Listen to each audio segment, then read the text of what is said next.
So I tried to make a video the other day, and it was terrible. The audio, I think I'm trying to link it through my phone, through my Cena, and to record that way, and it was not. I think it somehow defaulted back to my phone.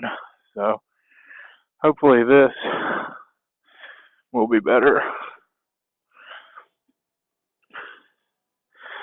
So this is my first vlog, as long as the audio is good and the video angle is good. Hopefully the video angle is okay. I'm waiting for a new mount for my camera so I can tuck it tighter into my chin. But yeah, this is my first vlog again, and I want to start a channel that is just like every other motorcycle channel out there, I guess. Something just to help riders out and to help, people that are trying to get into riding, have questions about riding, experiences with riding, etc. I'm going to go.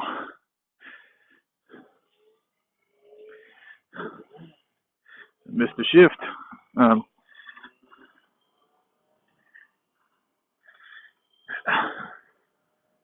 There's a lot of videos out there, and there's nothing that I can cover that hasn't been covered, or nothing that I even have a whole lot of credibility with, but I'm going to give it my best and try to give my best opinion, my best ideas, and my best effort to the community. I'll probably start off in the FC6R forum, posting to those guys just because I communicate with them the most. There's a lot of guys, good guys on there that have a lot of good projects going on and done a lot of work to these bikes, and a lot of innovation behind it. Trying to make, squeeze everything they can out of this bike that's really not it's absolutely not a super sport, but definitely a capable and very fun machine to ride. This is my first bike, the 2011 FC6R. I got it with 1,000 miles on it 2 years ago, and I've got 11,000 on it now. Learned on it, took my MSF course with it. My wife took the course with me, and full disclaimer, she's a 10 times better rider than I am. But we ride together, and actually just got her another bike. We got her a Ninja 400 because she's wanting to go to the track, and I'll be going to the track this year and hopefully taking this and doing okay with it and getting to know the bike more and get to learn how to ride more. And that is one thing I wanted to do with this channel, was to create not a guide, but a journal, if you will, about what I've experienced on my road to get to the track, and the things that I did to prepare the bike for the track, the things that I did to prepare me for the track, the things that I did to that I was expecting at the track, things and my expectations of myself, expectations of the bike, expectations of what my experience was going to be like. Probably do a little bit on the monetary issues that were involved with that. And there absolutely are cheaper ways to do it than the avenues that I've taken so far. And I would encourage learning from my mistakes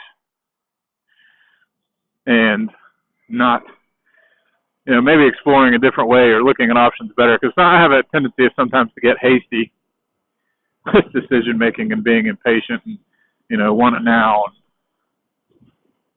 It's not been motorcycling is not that way. Motorcycling is definitely something to work on, something to practice at, something to focus on, and something that I absolutely love doing. So I wanted to share what experiences I have so far and hopefully gain a few contacts, gain some credibility in the community, and gain knowledge. Above all, gain knowledge. It's all about learning, continuous practice. There might be something that I do and and someone could point that out. And that's ultimately what a lot of these videos, I hope they end up being to me, is a learning tool for my own writing. You know, I want to go back and watch them and say, oh, wow, I did that. That was terrible. I should have done something different there. Or, hey, you know, wow, this was good. Keep doing that. So it's definitely a learning tool.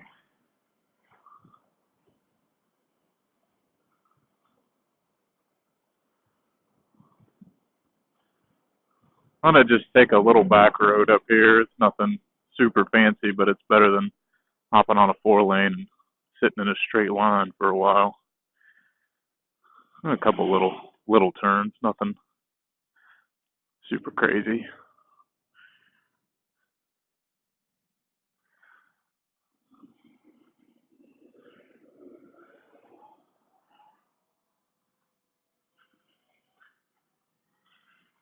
And yes, I short shift. I do not run the bike all the way to red line before I shift. There's no point in it to me, not yet at least, until I get to the track and really start to ring it. But, so I guess a little bit about me. I've only been riding for 2 years. I started 2 years? Yeah. Started 2 years ago. That's how long I've had this bike. Got it, took the MSF course, and honestly and truthfully, the way that I started, probably like most people actually, I started with we had a 2-car garage. We moved. We used to live in West Virginia, my wife and I. We had a 2-car garage, and I started at the front of the garage, facing backwards, and would just let out the clutch. And get used to where that clutch was going to engage, and get used to the bike and see what it felt like. And I would try to practice that. Okay, you know, before I get to the back of the garage, let me pick up both my feet, you know, and see if I can keep my balance with it. So I did that for, I don't know, you know, a couple hours a night, you know, for a few nights, and then went to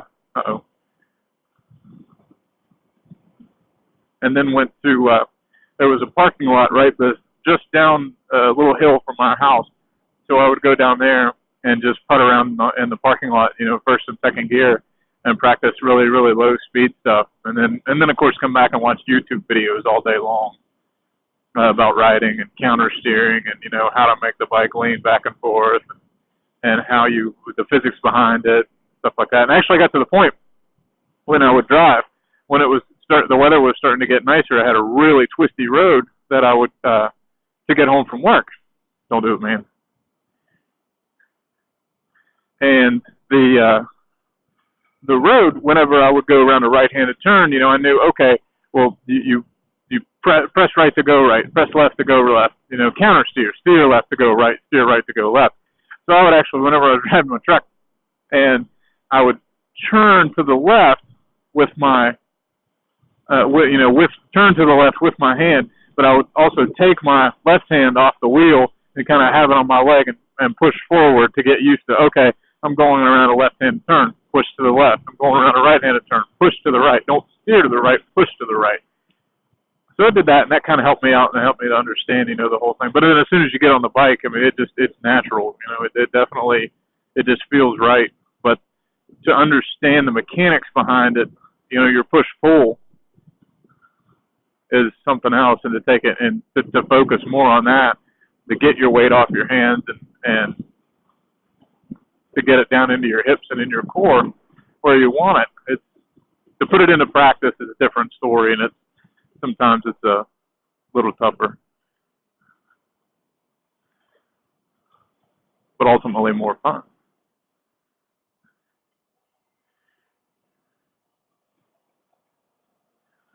This is a fun little turn that I 50 pence around.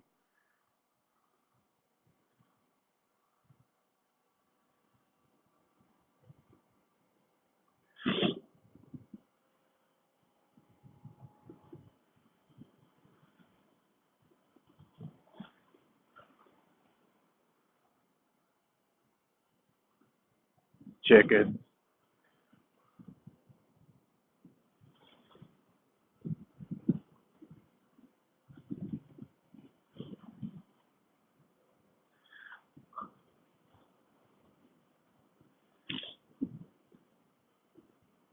I really hope this audio is taking from my Cena and it didn't switch over to my phone. That would be really, really upsetting to me if it did. So hopefully the test worked, and it looked like it was working. Whenever I hopped on the bike, it wasn't picking up the engine of the bike. It was just my voice.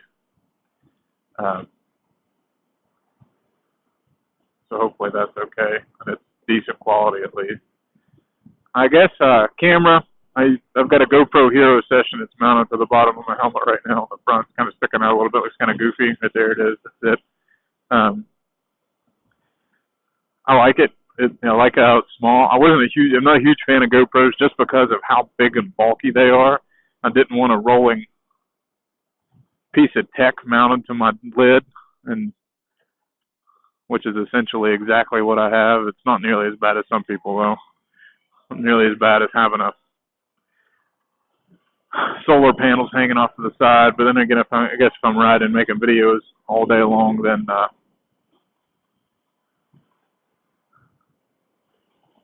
it'd be something different. That would be a different story.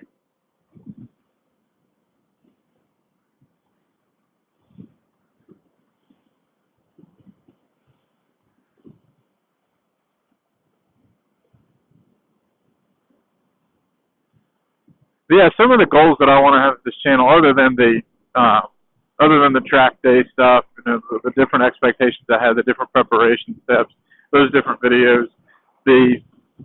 My bike, I want to do a video on my wife's Scrambler. She's got a Scrambler 62. That was her first bike. She still got it. She likes it.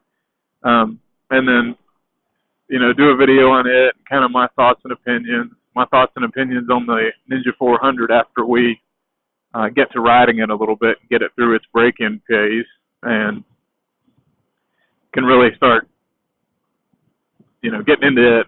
It'll be my track bike, or my backup track bike, I should say,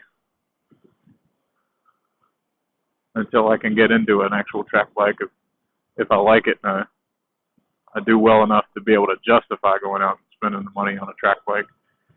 But I didn't want to go jumping in and getting a super sport, an amazing motorcycle that I can't ride. I didn't want to be that guy that went out and hopped on a new R6, a brand new R6, which are amazing bikes, and not be able to ride the stupid thing. So I want to be able to ride and learn from the control riders, say, hey, you're doing this right. Great. You're not doing this right. Do this. Okay. Stuff like that. As far as the training that I've received so far, I have gone through the MSF course. I have taken an advanced safety course, which is taught by a guy that I met down here through Christian Motorcyclists Association, with which I enjoy riding.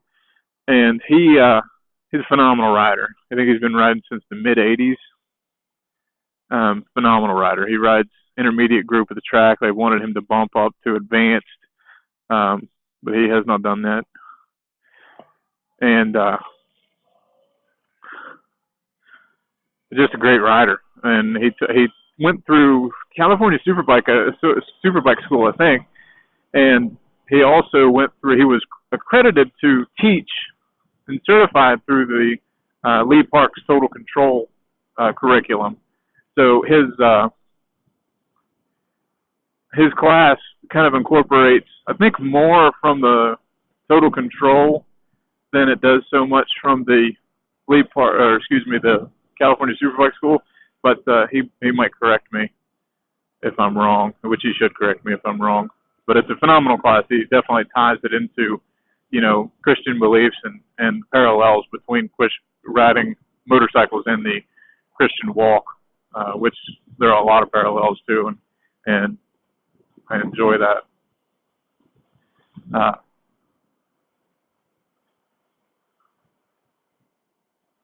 But yeah, if there are any suggestions, especially from the I took that wide, especially from the FC6R forum, if there's anything that you guys would like to see, anything that you guys would like to hear, know, anything you would want me to cover, There's not much out there. There's nothing out there that hasn't been done, that hasn't been covered. There's nothing out there that hasn't been talked about, explained in depth, gone over, debunked, proven, et cetera, et cetera. It's just not there. So, you know, whatever I can do to help anybody out, then I'm all for it. Ultimately, I'm not here to get famous. All I want to do is to meet some cool people and be able to ride with some cool people every now and again. And that's ultimately what I'm all about. You know, and being part of the motorcycling community, because it's an amazing community, and it's certainly something to be a part of. So definitely looking forward to that. But I think that's going to be it for the first one. It's really hard for me to keep this short, because I'm so excited about, you know, what I want to talk about and the things that I want to cover and what I want to do and yada yada yada. My brakes are squealing, but at the same time, I do understand. Maybe it was a truck. I do understand that you know, it can get long-winded and people don't want to listen to me.